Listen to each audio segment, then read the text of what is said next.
So it looks like Tesla's Q3 delivery report was indeed the sell the news event. We did know this. We did have an idea that this was a possibility because the stock has run up a lot. And at the recording of this video, the stock is down over 3%. But since yesterday, stock is down almost 11%. Sheesh! And again, the stock has run up a lot, and so I guess it does have to, pull back a little bit, profit taking, all this kind of stuff. I get it. We'll talk about that in another video and why I think this is a buying opportunity. But guys, we have the new affordable models. The picture is crystal clear. It's out. They're not hiding it anymore. It seems like, if you want to ask me, they're getting ready to announce it any day now. It could be this week, next week, but it's out in the open. They're not covering it any flippin' more. Here's how it looks like. You guys can see the front. The whole light bar is gone. And the back as well. The whole light bar is gone on the back as well. It really looks like a very plain Model Y. A really stripped down Model Y. And if we look at the front, it does look shorter. Just a little bit shorter. Not too much shorter, but just a little bit shorter. Very curious to see what the specs are once Tesla does confirm this, because Tesla hasn't said anything. In fact, we're getting these details and specs of this new affordable Model Y. We don't even know what the name is yet for this. So Tesla has not confirmed anything, but here are the speculations of it. The price starting below 40,000, and I've already made a post about this saying that I think the long range all-wheel drive will be 39,000. The long range rear wheel, I think, will be below 35,000. And here's the thing, guys, if we can get this vehicle price down below 35,000, that would be good. Because if the price is only down to, $40,000, right now the Model Y, the cheapest one, is 44,000. After the EV credit, that comes down to 37, 38,000, something like that. So really, that's why I think that this could be sub 35,000 for the cheapest option. For all-wheel, it could be 39,000, but it could also be less. Anything less than, I think, 34,000, 33,000, I think it'd be a bit too much, because I think if they remove all the specs and, we could call it a shitty Model Y. We could call it that, right? Because it's just a car with software that doesn't have much features. It's just a very affordable car. That's it. But if the price is way too low and people are looking to go from A to B with FSD, then maybe Model Y and Model 3 will probably take a hit if the prices are low. Like, let's say sub 30,000.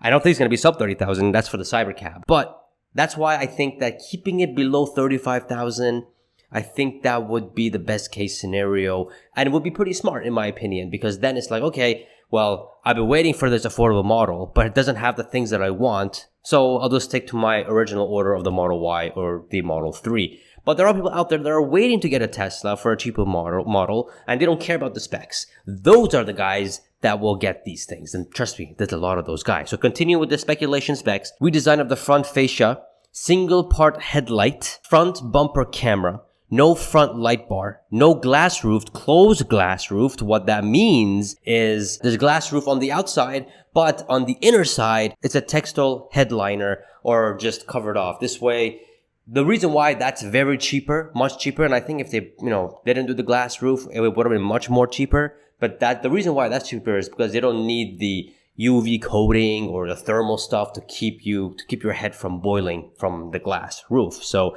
that saves Tesla a lot of cost as well. But the outside roof, glass roof, they remove that and put something else. I think that would have been even better. It would be more cheaper in that case if that's the whole point of this car. The whole point of this car is to get it cheaper. So the outside glass roof should have not been glass. Again, I don't know. Maybe there was a reason for that.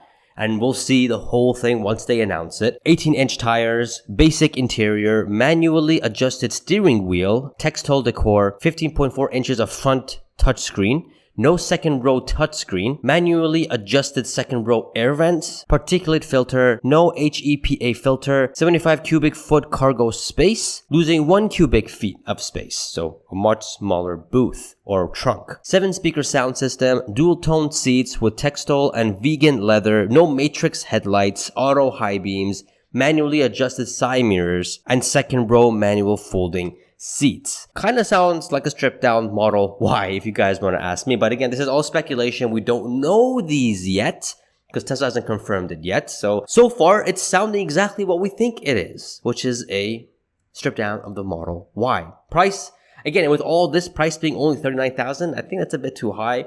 I think for all-wheel drive, there'll be a little bit of specs into it, but that's a bit expensive if you guys want to ask me. Again, sub 35,000, that would make much more sense. AJ here comparing both the Model Y to the affordable Model Y. Based on his observations, he says rear glass are rectangular compared to the Model Y that's rounded corners. Trunk door has 4 parts instead of 2 parts. Trunk door lower part aligns with side body panel versus extends beyond side panel. The lights shape is N-shaped versus L-shaped. Lights middle part, they are indirect lighting versus non-light strip. And the rear diffuser appears to be identical as well. And you guys can see the images as well. It looks completely different. Looks very naked in the Model Y, the affordable version of it. And here's the one that shows all the differences, as you guys can see. It's very minimal differences, but it's being built on the same line. So it really doesn't increase any big cost for Tesla. And they get to make this thing at a much cheaper price. And they get to sell this at a whole massive volume, which is going to increase vehicle deliveries big time. Now, what's Tesla's plan? I have no idea. Maybe at the recording of this video, Tesla has already announced the affordable model. I don't know. Maybe not. But for sure, sometime this month, they're going to announce it. It could be next week. It could be over the weekend. It could be the week after that. We have Farzad here, who is obviously a former Tesla employee here, and I had him on the channel a couple times. This is his prediction. If I were Tesla, I would not announce the launch of the 25,000 compact car. I would simply get the lineup, start making release candidates, let the internet go wild, and once the first one is ready to roll off the line, open the configurator on the website and let people order. And he made this back in December 5th, 2023. So we all thought at that time the new affordable model was going to be the $25,000 car. We didn't think the 25,000 compact car is going to be the Cybercab. So he's referring here, of course, 2 years, almost 2 years ahead, 2 years now later, that the 35,000 vehicle, the affordable model, the compact car. So that is very interesting, and I think this is what Tesla's going to be doing sometime this month. So that is a sheesh moment. And here's the thing, I mean, the crazy part here, guys, is that we had a record delivery.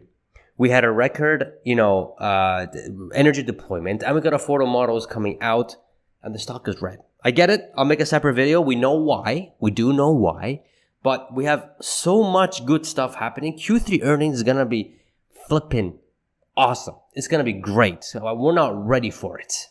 I'm going to be going live for that as well. And of course, I'll be making the estimate of what I think Q3 estimates are going to be soon. So get ready for that. In the meantime, check this podcast between Warren, Ritlick, and I. It's for members only, but it will be up and available either tomorrow morning or Sunday morning, this weekend for sure. And if you're a channel member, you guys have already watched it, or you guys can watch it right now, or ex-subscriber, you guys have it too. Subscribe, guys, become a channel member. A lot of perks coming as well, as a way of supporting me. And I shall see you guys in the next video. Let's go!